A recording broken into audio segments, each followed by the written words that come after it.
안녕하세요. 한 주 동안 잘 지내셨나요?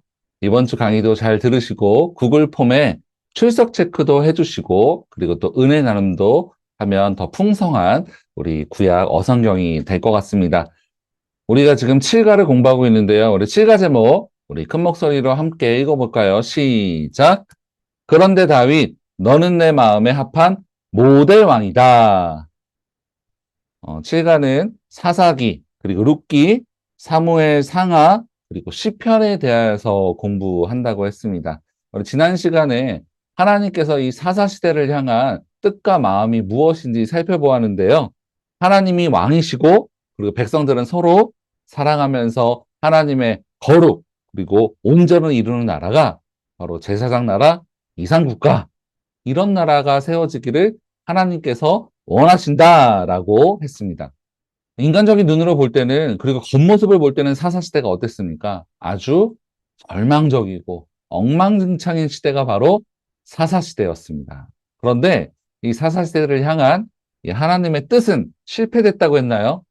실패되지 않았다고 했습니다. 하나님의 나라는 계속해서 세워지고 이루어지고 있다고 이렇게 했습니다.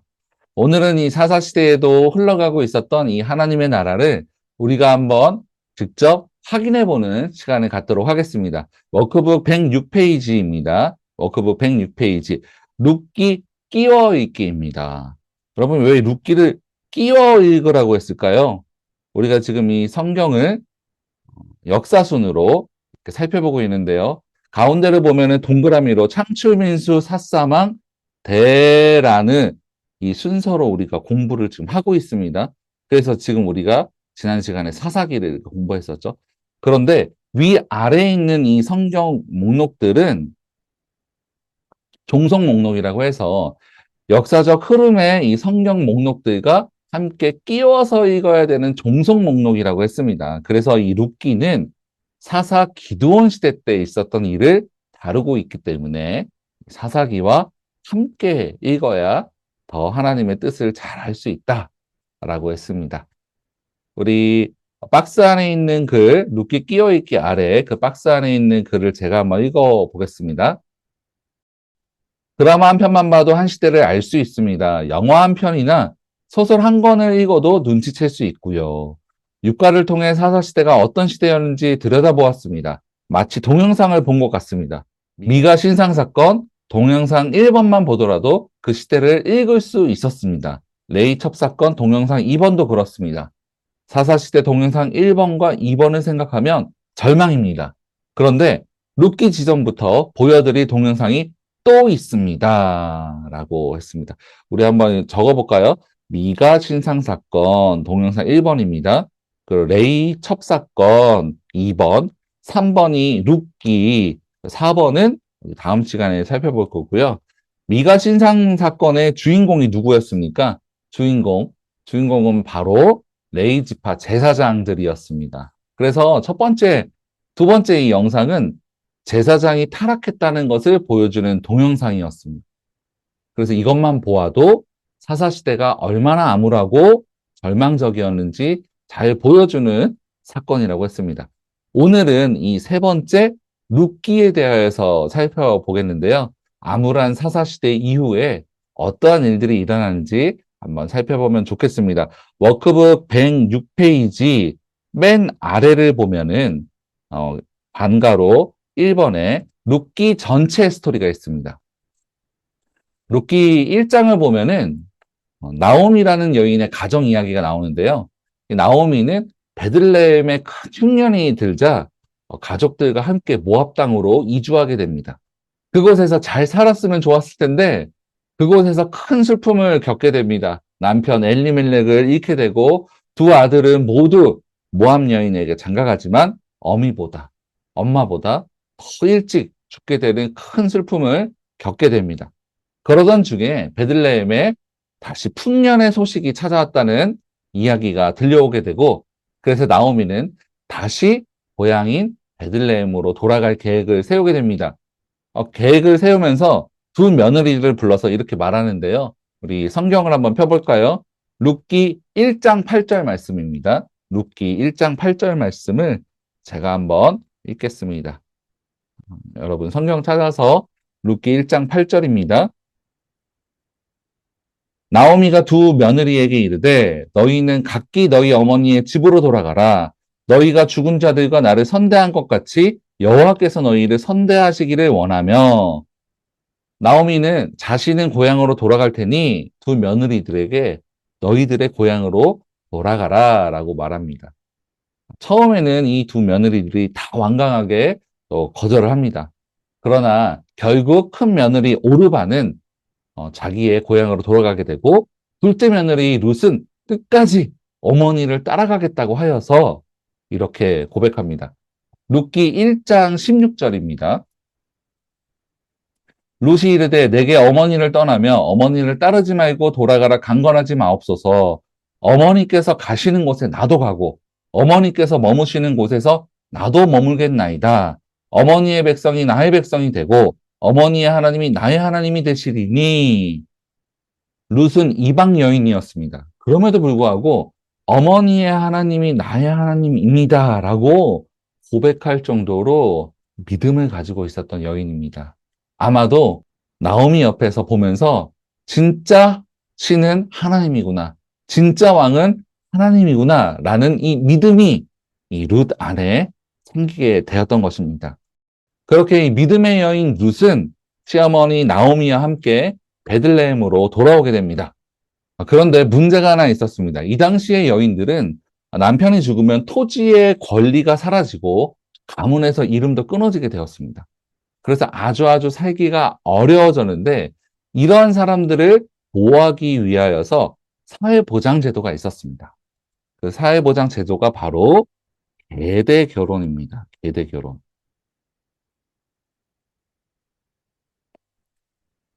네, 이 계대결혼이 무엇이냐면 남편의 친족들과 결혼하여서 가문에서 끊어지지 않게 하는 제도였습니다. 그렇게 이 룻은 계대결혼을 통하여서 이 보아스라는 사람과 함께 결혼을 하게 됩니다. 그런데 우리가 눈여겨봐야 할 부분이 있는데요. 룻과 이 보아스가 결혼을 할 때 이 베들레헴의 원로들이 찾아와서 이 주례와 또 덕담을 해주는 부분이 있는데요. 이 부분을 한번 살펴보겠습니다. 워크북 107페이지 방가로 2번입니다. 결혼 증인 원로들의 주례사 연구하기. 룻기 4장 7절에서 12절까지를 보면 여기서 가장 중요한 구절이 바로 4장 12절입니다. 우리 룻기 4장 12절로 가볼까요? 룻기 4장 12절을 함께 읽어보겠습니다. 4장 12절 시작. 여호와께서 이 젊은 여자로 말미암아 내게 상속자를 주사 내 집이 다말이 유다에게 낳아준 베레스의 집과 같게 하시기를 원하노라 하니라. 여기서 베레스라는 사람이 등장합니다. 베레스는 창세기 38장에 등장하는 사람인데요. 결혼식 장면에 결혼식 주례사에서 이 베레스를 왜 이렇게 등장시킬까요? 양가로 1번을 보면 다말과 유다의 결혼이 나옵니다. 이 베레스는 다말과 유다 사이에서 낳은 자녀입니다. 그런데 이 다말과 유다의 관계가 어떠한 관계인지 아십니까? 바로 며느리와 시아버지의 관계였습니다. 다말의 남편이 죽었습니다. 그런데 이 시아버지 유다가 계대 결혼을 시켜주지 않자 이 다말이 변장을 해서 시아버지 유다와 관계를 맺고 자녀를 낳게 되는데 그 아들이 바로 베레스라는 것입니다. 그런데 이 보아스와 룻의 결혼에 왜 이 베레스의 이야기를 하고 있을까요? 양가로 2번을 보면 베레스 집안에서 태어난 보아스, 시아버지와 이 며느리라는 이 비정상적인 관계에서 이 태어난 이 베레스의 혈통에서 이어져서 누가 태어났다고 합니까? 바로 보아스가 태어났다는 것입니다. 그런데 이 보아스의 집이 베레스의 집처럼 되기를 원한다는 겁니다. 이게 도대체 무슨 말일까요? 양가로 3번을 보면 보아스와 결혼하는 룻도 다말과 유다의 집처럼 비정상적인 혼인이라 할지라도 베레스 가문처럼 잘 되기 원하는 주례사. 한마디로 유다와 다말과 같이 룻과 보아스가 정상적인 혼인관계는 아니지만 하나님께서 베레스에게도 복을 내려주셨던 것처럼 지금 결혼하는 이 가정에도 하나님의 은혜와 복이 가득하기를 원한다라는 주례사입니다. 그러면 정말로 이 주례사대로 이 룻과 보아스가 이 베레스가 받았던 이 하나님의 놀라운 복을 정말로 실제로 받게 되었을까요? 이 방가로 3번에서 한번 확인해 보겠습니다. 룻기 족보 연구하기입니다. 룻기 말씀은 족보로 끝나는데요. 족보는 역사이고 사실이라는 것을 나타냅니다. 이 룻기 4장 13절 말씀을 한번 볼까요? 룻기 4장 13절입니다.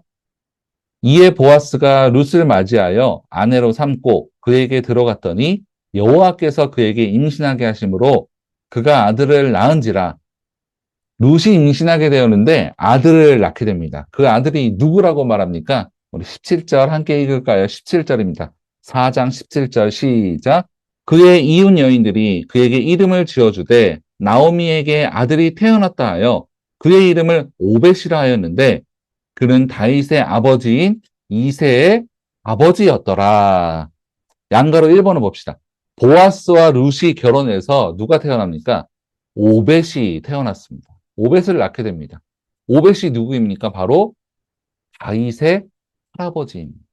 그리고 18절부터 베레스의 족보가 나옵니다. 양가로 2번을 보면 룻기 4장 18절부터 22절의 연구인데요. 베레스는 원로들이 주례사로 할 때 말했던 사람입니다. 그럼 이 원로들의 주례사로 진행되었나? 우리 21절을 보면 어떻게 기록되어 있죠? 살몬이 나옵니다. 살몬은 보아스를 낳고, 보아스는 오벳을 낳고, 오벳은 이새를 낳고, 이새는 다윗을 낳았다. 이렇게 말합니다. 다윗이 누구입니까? 이스라엘의 최고의 왕, 하나님과 마음이 합하였던 사람, 하나님 나라의 절정을 이루게 한 왕, 이상국가의 모델을 이룬 사람이 바로 다윗입니다. 근데 이 다윗이 베레스부터 시작된 이 축복이 누구에게까지? 다윗에게까지 이어졌다는 것입니다. 이상한 가문, 비정상적인 가문에 다윗이 나왔다는 것은 하나님의 전적인 은혜요. 하나님의 신실하심이 아니고서는 결코 설명할 수 없는 부분입니다. 더 나아가 방가로 4번을 보면 예수님의 족보로 이어지는 다윗 족보. 여러분, 족보용법이 있습니다. 족보용법. 족보용법을 보면은 맨 앞에 나와 있는 사람이 있습니다. 맨 앞에 나와 있는 사람은 누구를 뜻하냐면 이전까지의 역사에서 대표되는 인물을 맨 앞에 쓰게 됩니다. 그래서 이 마태복음 1장 1절부터 앞쪽에 나와 있는 인물을 보면 누가 나와 있습니까? 아브라함과 다윗이 나옵니다. 그래서 구약까지의 이 하나님 나라의 대표되는 인물은 바로 아브라함과 다윗이라는 것을 알 수 있습니다. 그리고 이 족보용법에 가장 맨 마지막에 나와 있는 사람이 누구이냐면 바로 맨 마지막에 나와 있는 사람이 주인공입니다. 이 마지막 인물을 향하여서 이 족보들이 계속해서 달려가고 있다고 볼 수 있는데요. 마지막 인물이 누구입니까? 1장 16절에 보면 마지막 주인공이 바로 예수 그리스도라는 것을 우리가 알 수 있습니다. 그래서 이 구약의 모든 역사의 흐름과 방향은 어디를 향해 달려간다고 할 수 있습니까? 신약의 예수 그리스도를 향하여서 흘려왔다. 신약의 예수 그리스도를 향하여서 달려왔다라고 보아야 한다는 것입니다. 이 족보 안에 여자들만 한번 별표를 한번 쳐볼까요? 유대인의 족보에는 원래 여자들이 등장하지 않는데 이 족보에는 여자들이 등장하고 있습니다. 뭔가 우리에게 알려주고 또 이야기하고 싶은 부분이 있었기 때문이겠죠. 그리고 3절에 보면 다말이 나옵니다. 5절에 보면 라합이 나오고요. 또 룻이 나옵니다. 6절에 보면 우리아의 아내가 나오는데 밧세바죠. 우리아의 아내. 그리고 16절에 마리아가 나옵니다. 그리고 이렇게 총 5명의 여인이 등장하는데 이 여인들의 공통점이 있습니다. 무엇이냐면 사람들의 관점으로 보면 다 정상적이지 않다는 것입니다. 다말, 시아버지 유다와 며느리의 관계, 그리고 또 라합은 기생이었습니다. 룻은 이방 여인이었습니다. 그리고 바세바는 다윗의 충성된 부하의 아내였습니다. 그리고 동정녀 마리아. 우리가 인간적인 시각으로 보기에는 아주 어려운 족보를 통하여서 누가 탄생했다고 합니까? 바로 예수 그리스도가 탄생했다는 것입니다. 그래서 요한복음 말씀에는 이런 말씀이 있는데 예수님은 사람의 혈통이나 육정으로 난 분이 아니라고 말합니다. 그래서 이것은 무엇을 뜻하냐면 인간의 혈통으로 흘러가는 족보에 하늘의 라인이 치고 들어왔다는 것입니다. 인간의 상식과 인간의 논리를 초월하는 방법으로 누가 하나님의 방법으로 바로 예수 그리스도가 이 땅 가운데 오셨다는 것입니다. 우리 구약 성경을 한번 찾아보겠는데요. 맨 앞에 창세기 3장으로 가보겠습니다. 창세기 3장 15절을 한번 찾아보겠습니다. 창세기 3장 15절입니다. 여러분 다 찾으셨나요? 3장 15절 우리 함께 읽겠습니다. 시작. 내가 너로 여자와 원수가 되게 하고 내 후손도 여자의 후손과 원수가 되게 하리니 여자의 후손은 내 머리를 상하게 할 것이요 너는 그의 발꿈치를 상하게 할 것이니라 하시고 여자의 후손이 사탄의 정수리를 상하게 하는 이 치명상을 입힐 것이라고 한 이 성령의 최초의 예언, 첫 복음, 원시복음입니다. 이 아담이 하나님과의 관계가 끊어지고 바로 그 순간부터 하나님께서는 이 구원의 대책을 세우고 계십니다. 그러면서 누가 올 것이라고 말합니까? 여자의 후손, 누구입니까? 바로 사람, 인자, 사람의 아들. 그럼에도 불구하고 사람의 혈통이 아닌 인류가 기다리고 기다리던 그 메시아, 바로 예수가 이렇게 올 것이라고 하나님께서 약속하고 또 계획하고 계셨던 것입니다. 구약에서 하나님이 최초로 예언하셨던 그 말씀이 이렇게 신약에서 예수님을 통해서 이루어지고 또 성취되게 됩니다. 영적인 죽음으로 하나님의 관계가 끊어지게 되고 이 하나님의 관계가 끊어진 그 순간부터 이 인류를 구원하시려는 이 하나님의 사랑, 이 구속사의 역사가 이 족보로 정리되면서 추적해 나가고 있는 말씀이 바로 이 마태복음 1장의 말씀이죠. 먼저는 룻기에서 다윗을 찾아내고 그 다윗의 혈통이 신약의 예수님의 이 족보를 향하여서 흘러가고 있다는 것입니다. 이 룻기의 족보를 잘 알아야 예수님의 족보를 잘 이해할 수 있는 것입니다. 이렇게 보아스와 룻의 비정상적인 혼인관계에서 타고 내려가서 다윗이 오게 됩니다. 더 나아가 이 주례사로 했던 이 베레스부터 이어졌던 이 하나님의 은혜와 축복들이 이어져서 결국 다윗과 그리고 더 이어서는 예수님의 족보까지 이어지게 된다는 것입니다. 룻기는 이 사사시대와 왕정시대를 이어주는 고리와도 같습니다. 룻기의 말씀은 이 다윗을 찾고 나서 멈추게 됩니다. 방가로 5번 다윗을 찾아내고 멈추어서는 룻기. 사사기 말씀의 끝은 이산국가의 왕상을 기다리는 무드였습니다. 그런데 룻기의 끝은 무엇입니까? 바로 다윗을 낳았더라. 다윗으로 끝을 나게 됩니다. 그래서 사사기의 마지막 왕을 기다린다. 그리고 룻기의 마지막 다윗.